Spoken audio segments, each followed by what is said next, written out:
मेरी उम्र 35 साल थी। मेरा नाम सपना था और मैं अपने घर की सबसे आखिरी लड़की थी जिसकी शादी होना बाकी थी।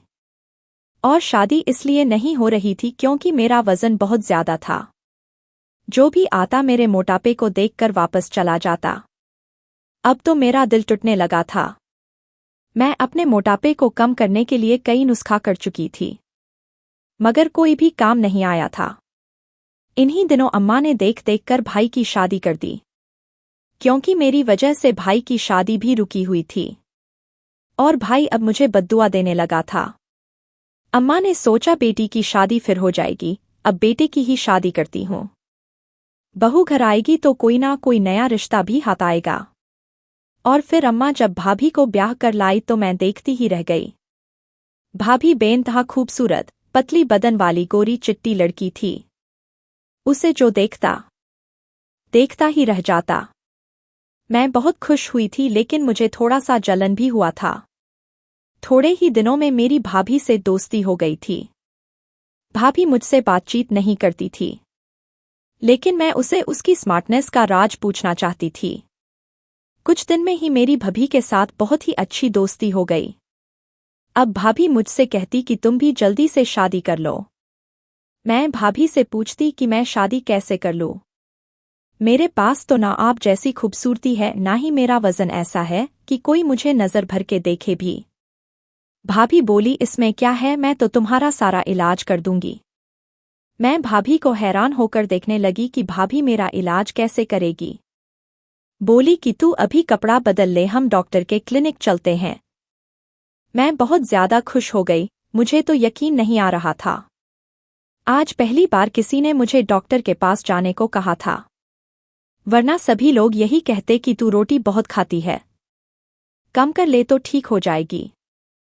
भाभी ने बाहर जाकर एक रिक्शा रोका, फिर मुझे बड़ी आहिस्ता के साथ उसमें बैठने को कहा। बोली, चलो मैं तुम्हें क्लिनिक में लेकर चलती हूँ। मैं बहुत खुशी खुशी भाभी के साथ बैठी। हम तकरीबन आधे घंटे में एक क्लिनिक में पहुंचे थे, मगर मुझे बड़ी हैरत हुई थी कि इस क्लिनिक पर कोई बोर्ड वगैरह नहीं लगा हुआ था, ना ही इसमें ज्यादा लोग थे। मेरे जैसी कुछ औरतें वहां बैठी हुई थी, जबकि कुछ औरतें के चेहरे पर बड़े बड़े दाग, दाने और धब्बे थे। उनको देखकर मुझे अपना काफी बेहतर लगा। थोड़ी ही देर के बाद एक लड़की अंदर आई, उन सब औरतों को देखने लगी जो कि उस कमरे में बैठी हुई थी। फिर उसकी नज़र मुझ पर पड़ी तो उसने अजीब से अंदाज में मुस्कुराते हुए मेरी भाभी को इशारा किया। भाभी ने भी उसे इशारों में कुछ कहा। वो मुझे लेकर बाहर आ गई। वो औरत मुझे देखकर बहुत खुश हुई।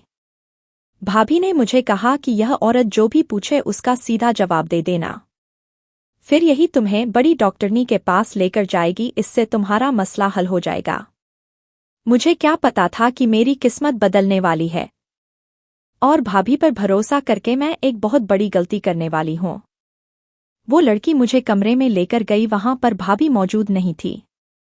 मुझसे कहने लगी, तुम्हारे मोटापे को नापना पड़ेगा, पता लगाना पड़ेगा कि जिस्म में पानी कितना है और चर्बी कितन। तुम इस बेड पर लेट जाओ, मैं मशीन लेकर आती हूँ। मैं बहुत हैरान हुई, लेकिन भाभी ने कहा था कि चुपचाप इस औरत की बात मान लेना, ऐसा ना हो कि बाद में कोई मसला हो। मैंने फौरन ही बेड पर लेटकर उसके कहने के मुताबिक आंखें बंद कर ली। उसके बाद भगवान जाने क्या हुआ, मैं नहीं जानती। कुछ ही देर गुजरे थे कि आवाज आने लगी। शायद वो औरत कमरे में दाखिल हुई थी। बस फिर क्या था, मेरी आंखों पर किसी ने पट्टी बांधी थी। मुझे बहुत डर लग रहा था क्योंकि भाभी भी आसपास नहीं थी। पट्टी बांधने के बाद मुझे पता नहीं चला।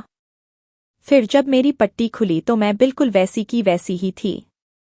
मुझ में कोई बदलाव नहीं आया था और यह अमल तकरीबन 5 से 7 मिनट का था। अलबत्ता मुझे अपने पूरे जिस्म में जलन महसूस होने लगी। मैंने उस औरत से पूछा कि यह क्या था मेरे साथ, तुमने क्या किया है? बोली कि मैंने तुम्हारा अल्ट्रासाउंड किया है, इसमें हैरान करने वाली कौन सी बात है? अल्ट्रासाउंड? मेरे दिमाग में फिर से बातें फिरने लगी। अल्ट्रासाउंड तो उन औरतों का किया जाता है जिनको कोई बच्चे वगैरह का मसला हो। फिर अल्ट्रासाउंड के लिए पेट पर एक खास किस्म का पानी लगाया जाता है। और मशीनें भी दूसरी होती हैं, इस औरत ने तो मुझे हाथ तक नहीं लगाया था। फिर कौन सा अल्ट्रासाउंड था जो बिना देखे हो गया? मुझे बहुत अजीब लग रहा था। फिर वो मुझे अपने सामने बिठाकर मुझसे बातें करने लगी कि तुम्हें कब से मोटापा है, खाती कितना हो। मेरी सारी बातें जो मैं बोल रही थी वह एक कॉपी पर लिखती जा रही थी। यहाँ तक कि सारी जानकारी पूरी हो गई तो उसने मुझसे कहा, अब तुम बाहर जाओ और अपनी भाभी को अंदर भेजो। मैं डरते डरते बाहर चली गई। मुझे तो पता नहीं था कि मेरा वजन कम भी हो पाएगा या नहीं। भाभी को मैंने अंदर कमरे में भेज दिया। खुद मैं दरवाजे के बाहर खड़ी हो गई। दरअसल मुझे अजीब लग रहा था कि मैं यहाँ खड़ी रहूं। मैं तभी दरवाजे के करीब जाकर खड़ी हो गई तो मेरे कानों में भाभी और उस औरत की बातें पड़ने लगी। यूं कहिए कि बातों की आवाज पड़ने लगी। तभी मुझे अंदर से हंसने की आवाज आई। तब मैं हैरान हो गई कि भाभी की इस औरत से अच्छी दोस्ती थी या इसे जानती थी पहले से ही, क्योंकि उन दोनों के हंसने की आवाजें बाहर तक आ रही थी। खैर, मैं कुछ कर नहीं सकती थी, मेरी भाभी ही मेरा सब कुछ थी। भाभी थोड़ी देर के बाद कमरे से बाहर आई। उनका चेहरा बिल्कुल सपाट था। कहने लगी, जल्दी से घर चलो, अब काफी देर हो गई है, तुम्हारा भाई भी आने वाला होगा।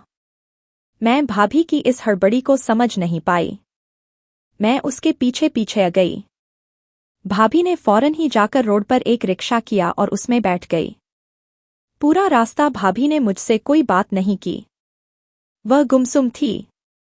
आधे घंटे में हम घर पहुंच गए। भाभी ने रिक्शे वाले को पैसे दिए और वापस भेज दिया।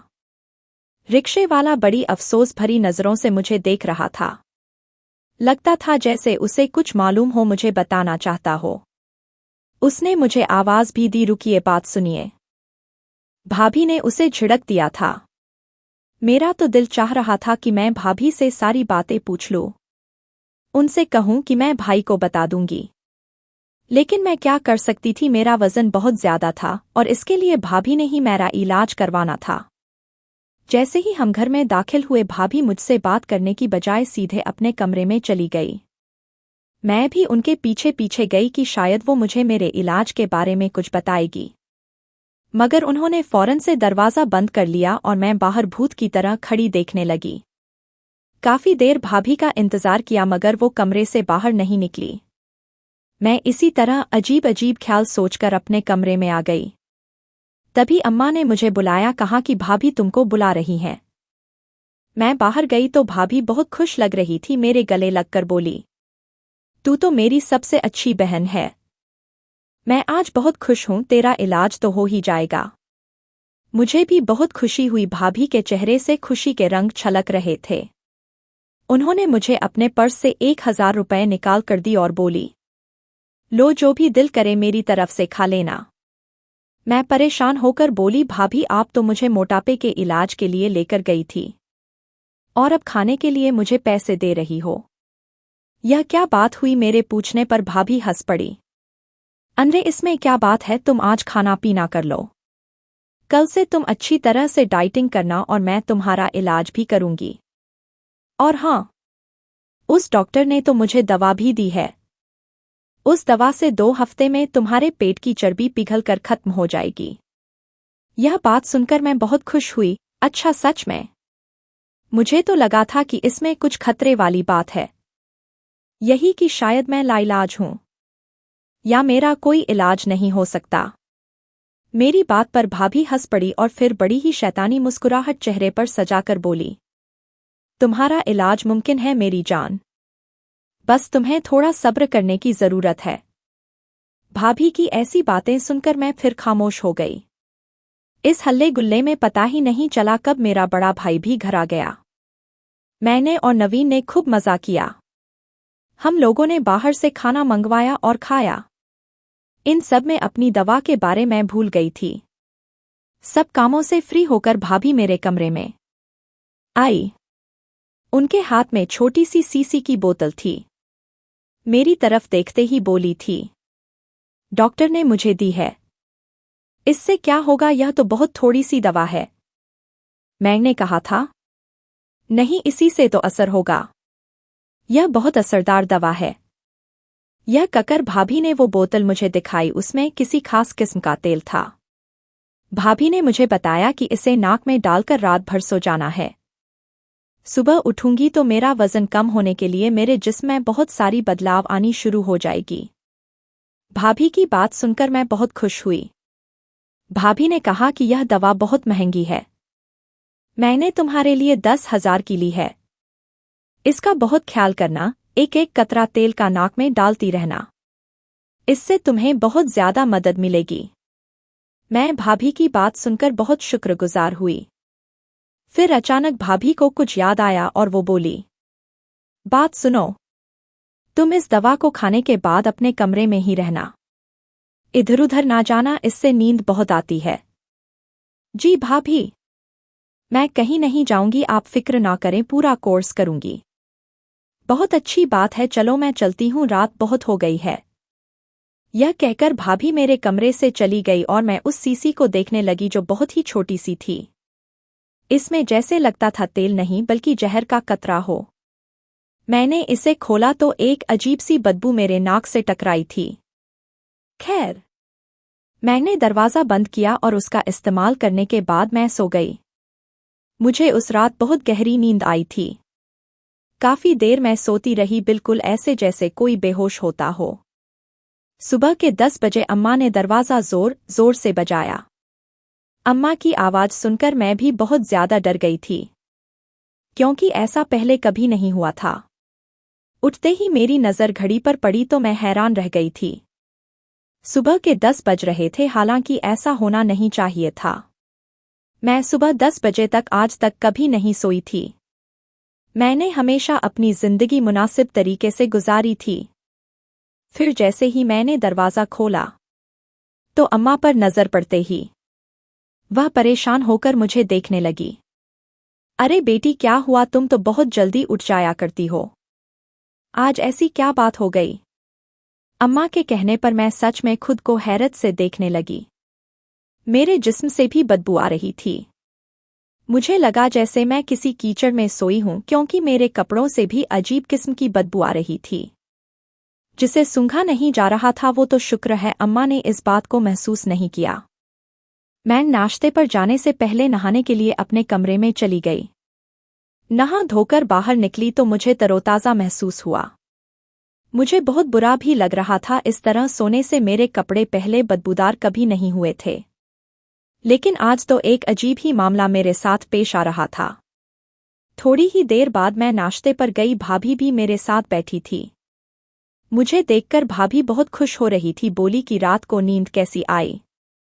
मैं भाभी को यह भी नहीं कह सकती थी कि मुझे बहुत ज्यादा नींद आई, बल्कि नशे वाली नींद आई, क्योंकि अम्मा भी साथ बैठी थी और हो सकता था कि वह मुझे इस बात पर भी डांट दे कि तुम भाभी के साथ अकेली क्लिनिक में क्यों गई थी। यूं मैं चुप रही। थोड़ी देर बाद भाभी ने खुद ही मुझे अपने कमरे में आने का इशारा किया। मैं जैसे ही उनके कमरे में गई तो भाभी बहुत खुश थी, बोली कि देखो सपना, वजन एकदम कम नहीं होता, तो उन्हें कुछ महीने मेहनत करना पड़ेगा, इस तेल का बाकायदा से इस्तेमाल करना होगा। लेकिन इससे पहले मैं तुम्हारा एक और जगह टेस्ट करवाना चाहती हूँ। उस टेस्ट के बाद ज्यादा अच्छे से पता चलेगा कि तुम्हें कौन सी दवा की जरूरत है। तुम तो जानती हो तुम्हारा मोटापा खतरनाक हद तक बढ़ चुका है। अगर तुम किसी से शादी करोगी तो वो तो तुम्हें अपनी माँ की बराबर समझेगा, क्योंकि तुम्हारा वजन 50 साल की औरत से भी ज्यादा है। यह बात सुनकर मैं डर गई। मैंने कहा, भाभी आपने जो टेस्ट करवाना है मैं आपके साथ चलने को तैयार हूँ, लेकिन भगवान के लिए मेरे मोटापे का कुछ कीजिए। भाभी ने भी डॉक्टरी का कोर्स किया था, इसलिए मुझे उन पर बहुत ज्यादा भरोसा था। भाभी ने कहा कि आज शाम को चलेंगे। शाम को मैं तैयार हो गई। भाभी ने उसी तरह रिक्शे वाला बुलवाया, मुझे लेकर उसी क्लिनिक चली गई। मैं इस बार पूरी इत्मीनान थी, क्योंकि हम पहले भी यहाँ आ चुके थे। भाभी बोली, तुम इस तरफ कुर्सी पर बैठ जाओ, मैं थोड़ी देर बाद डॉक्टर साहिबा को लेकर आती हूँ। मैं कुर्सी पर बैठी। डॉक्टर साहिबा कुछ मिनटों में आई, फिर वो आते ही मुझसे कहने लगी, अब पतली नजर आने लगी हो। यह कहकर वो बुरी तरह हंसने लगी, जबकि मैं हैरान थी। कि ऐसा तो किसी ने आज तक नहीं कहा था कि मैं पतली लग रही हूं। क्या यह लोग मुझे बेवकूफ बना रहे थे?